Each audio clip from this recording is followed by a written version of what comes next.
Natapos ang ating last chapter sa Sakamoto Days, kung saan tuluyan ang natalo ni Shin si Club Jam.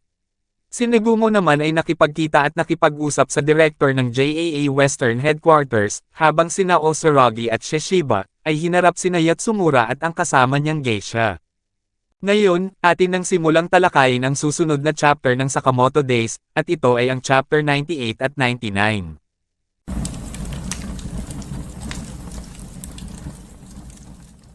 Nagsimula ang chapter, kung saan nakasakay pa din si Osuragi sa rickshaw habang ang lalaki namang nagpapaandar nito, ay pagod na.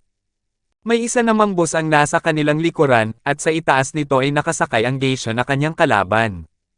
Namangha ang geisha sa sinasakyan ni Osuragi, habang natuwa ang mga lalaking kasama nito sa bus sa kanya, at nais nila itong kunan ng litrato. Itinutok naman ng kalaban ang kanyang payong kay Osuragi, at sunod-sunod na nagpakawala ito ng mga bala. Nagagawa namang harangan ni Osuragi ang mga atake gamit ang kanyang chainsaw, habang nangangamba ang lalaking nasa tabi ni Osuragi dahil sa karahasang nangyayari. Tinignan ni Osuragi ng masama ang geisha, habang sinambit ng kalaban, na huwag mo akong titigan ng ganyan, ang hirap lumaban sa lungsod gamit ang napakalaking sandata, hindi ba? Bumaba ang geisha sa unang palapag ng boss habang sinasabi na nakakatakot. Mas mabuting sa loob na lang ako, at saka ang lamig doon. Ang lalaki naman na nasa kanyang tabi ay kinuhanan siya ng litrato, na ikinainis ng geisha at sinaad na huwag kang kukuha ng litrato ng walang pahintulot, basura, papatayin kita. Nilapitan ng geisha ang batang lalaki, at hinawakan ang kanyang damit, habang itinutok nito ang kanyang payong sa kanyang ulo. Napansin naman ni Osuragi ang binabalak ng geisha, kaya agad itong kumilos at ibinato ang kanyang chainsaw patungo sa kalaban.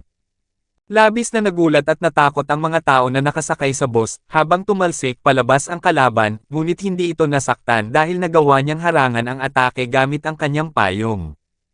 Ang geisha ay napunta sa itaas ng rickshaw at sinambit na ang laki ng gulong dinudulot mo. Sinabi ni Osuragi na nako. Si Mr. Shishiba ay magagalit na naman yan. Ipinakita ang naging pag-uusap nila noon ni Osuragi at Shishiba. Sinaad ni Shishiba na huwag mong guluhin ng ganyan ang lungsod, pumatay ka ng mas tahimik. Sinambit ni Osuragi na tahimik naman ako, habang sinabi ni Shishiba na ang mga normal na tao ay nababagabag kapag nakikita nila ang mga bangkay. Ibinalik na ang scene sa kasalukuyan, kung saan sinabihan ni Osuragi ang geisha, na ang mga normal na tao ay may karapatan na magkaroon ng masayang buhay, at hindi natin dapat sila isali sa ating mundo. Nabibigatan naman ang lalaking nagtutulak ng rickshaw habang sinaad ng geisha, na mga normal na tao ba? Parang sinasabi mo na hindi tayo normal. Napakasakit niyan. Sino ka para husgahan ang ibang tao? Sa kaibuturan, ang bawat tao ay may hangaring mabuhay at kagustuhang pumatay, bakit natin pinapatawad ang mga taong nagdudulot ng pagdurusa sa iba sa pamamagitan lamang ng pamumuhay, at tanging hinahatulan ang gawa ng pagpatay? Sinabi ni Osuragi na kailan nga ba tayo pinatawad? Inilipat ang scene kay Yatsumura, kung saan nasira ang kanyang pisngi at sinambit nito na mukhang ang bigat ng pinagdadaanan mo. Kung ipinareha kanila sa isang napakagandang dalaga, mukhang desperado na talaga ang JAA sa kakulangan ng tauhan. Sinaad ni Shishiba na alam mo yung sinabi mo kanina na ang matibay na paniniwala sa pagpatay ay ginagawa kang angkop na asasin. Sasabihin ko sa iyo ang isang bagay, ang ideya na dapat nating bigyan ng baril ang mga baliw ay luma na. Ibinalik ang scene sa nagaganap na laban ni Osuragi at ng geisha, kung saan inatake ng geisha si Osuragi, na nagawa niyang maiwasan at ito ay tumama sa rickshaw.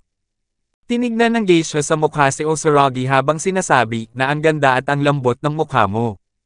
Pagkatapos nitong magsalita ay pinasabog niya si Osuragi gamit ang kanyang payong, at ito ay tumalsik at pumasok sa isang bar na may mga geisha na nagsasayawan sa loob.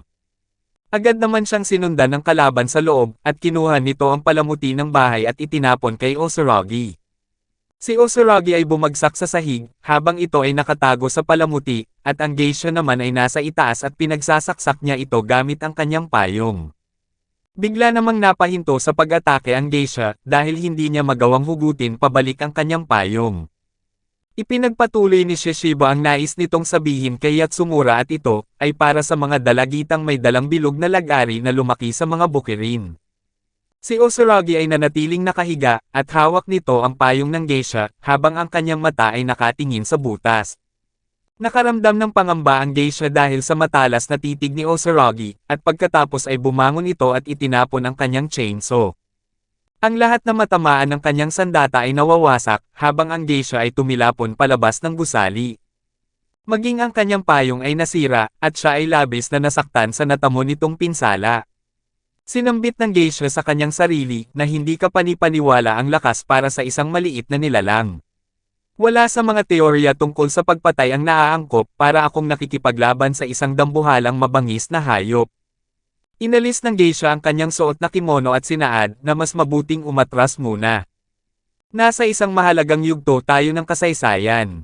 Malapit nang masira ang JAA. At pagkatapos, makakapatay ako ng kasing dami ng gusto ko. May bigla namang kumapit na tali sa kanyang damit na kanyang ikinagulat dahil ang tali ay galing kay Osuragi na nasa kanyang likuran at ito ay nakadugtong sa kanyang chainsaw. Pinaikot ni Osuragi ang kanyang sandata na naging dahilan upang unti-unting mahila ang geisha papalapit sa kanya. Nang tuluyan na silang mapalapit sa isa't isa ay biglang nagdilim ang paningin ng kalaban dahil ang kimono na itinapon niya ay dala-dala ni Osuragi at ginawa niya itong kumot para sa kanilang dalawa. Sinabihan ni Osuragi ang geisha na huwag magingay, at pagkatapos ay muli niyang ginamit ang kanyang chainsaw, at pinutol ang leeg ng geisha. Ang mga tao sa paligid ay walang kaalam-alam sa nangyari, habang ang geisha ay napasabi sa kanyang isipan, na hindi ito patas. Si Osuragi ay lumabas na sa loob ng kimono dahil sa sobrang init, at pagkatapos ay inilipat ang scene kina Yatsumura at Shishiba. Natawa si Yatsumura sa sinabi ni Shishiba, habang tinanong nito kung ano ang nakakatawa. Inatake ni Yatsumura si Shishiba gamit ang kanyang sandata, habang pinipigilan niya ito gamit ang kanyang martilyo.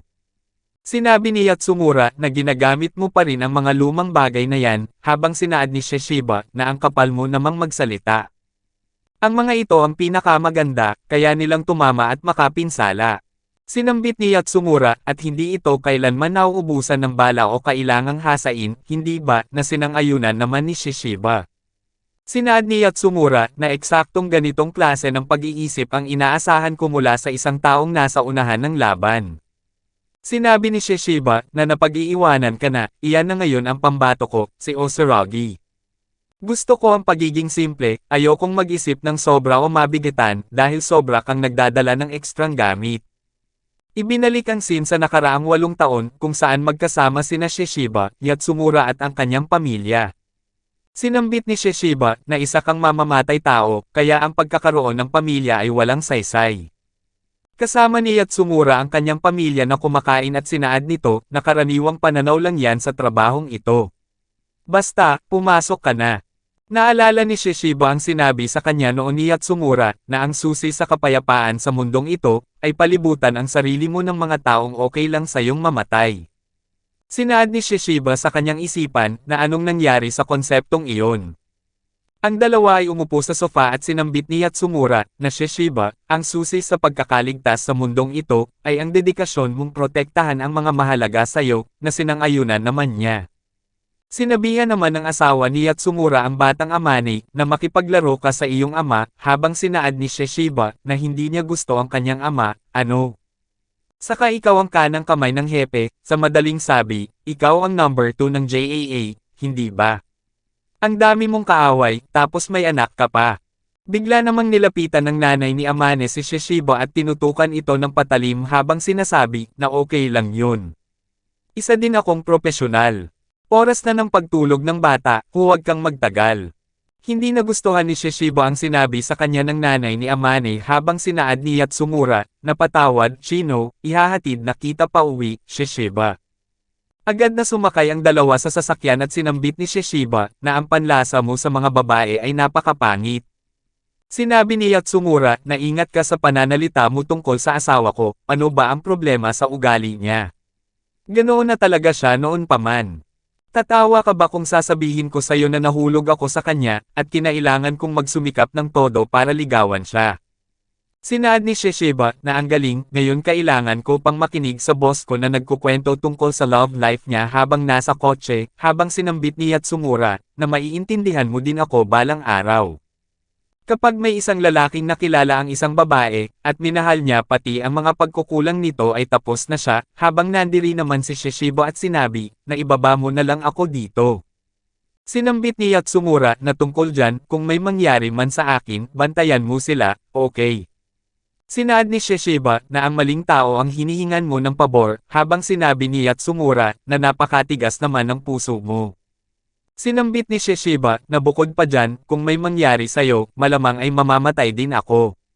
Sinaad ni Yatsumura na hindi totoo yan, may nangyayaring lihim sa mataas na ranggo ng JAA, kung saan isang grupong lumilihis ang nagbabalak na patayin ang hepe. Sinabi ni Shishiba na ano? Sa bagay, hindi naman isang matatag na istruktura ang JAA. Sinambit ni Yatsumura na may direktang utos ako mula sa hepe na hanapin at patayin ang mga kasabwat. Sinaad ni Shishiba na para bang ang dali lang yan sa'yo, paano kung isa ako sa mga taksil, habang sinabi ni Yatsumura na wala kang pakialam kung sino ang namumuno. Malamang ilan sa mga pinuno ng JAA ang may pasimuno nito, sigurado akong tina-target din nila ako. Sinambit ni Shishiba na ang hassle naman yan, magpapanggap na lang akong hindi mo ito binanggit. Muling humingi ng pabor si Yatsumura kay Shishiba na siya na ang bahala sa kanyang pamilya kung sakaling mawala ito, at pagkatapos ay inilipat ang nakaraan kung saan nagtungo si Yatsumura sa Lotto Killer. Tinignan ni Yatsumura ang hawak nitong Lotto Killer at binasa niya ito sa kanyang isipan, na natukoy na ang mga kasabwat, nakatakdang paslangin ang hepe sa alas 3 ng umaga sa headquarters ng JAA, patayin ang mga kasabwat at pigilan ang plano. Pagkatapos makita ang nilalaman ng lotto card ay bumalik na siya sa kanilang bahay. Habang kumukuha ng kape si Yatsumura ay kinausap niya ang kanyang asawa na si Shino at sinabi, nalalabas muna ako sandali, hindi ko na kailangan ng hapunan. Tinanong ni Shino, na dahil ba yan sa trabaho, habang sinambit ni Yatsumura, na oo. Sinaad ni Shino, na buti ka pa ay nakakapagtrabaho, pero ako ay kailangan lang manatili sa bahay, gusto ko na ring makabalik sa labas. Kung hindi ay mawawala ang galing ko. Sinambit ni Yatsumura na huwag kang mag-alala, kapag natapos ang trabahong ito, magpapahinga muna ako sandali. Amane, regalo ko para sa'yo, gusto mo ito, hindi ba? Isang titanium na 3-section staff. Sinabi ni Amane na hindi ko na kailangan yan, at pagkatapos ay nagpakitang gilas ito kung gaano na siya kagaling gumamit ng 3-section staff. Labis na nagulat si Yatsumura sa kakayahang taglay ng kanyang anak, habang itinapon ni Amane ang sandata at sinaad, na gusto ko ng 4-section staff, sawa na ako sa 3-section na klase.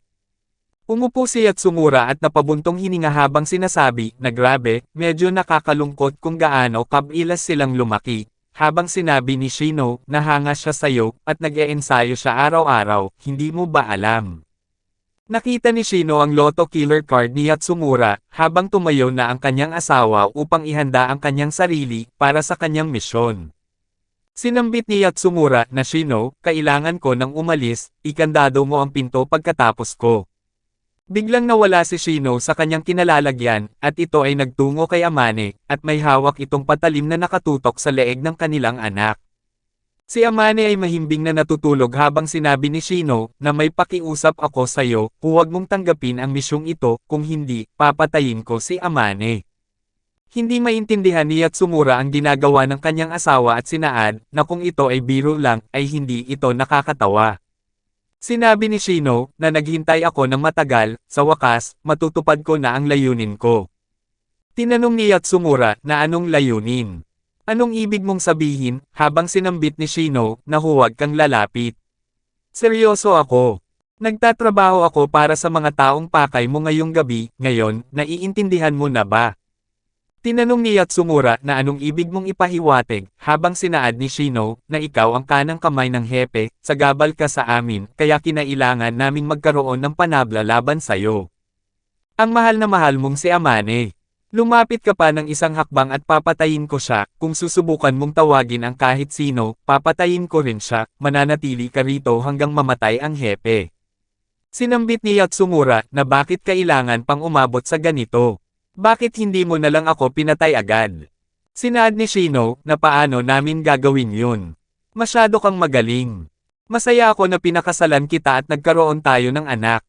Ngayon, makakapaglingkod na ako para sa revolusyon, Satoru Yatsumura, salamat sa pagiging napakawalang muwang mo.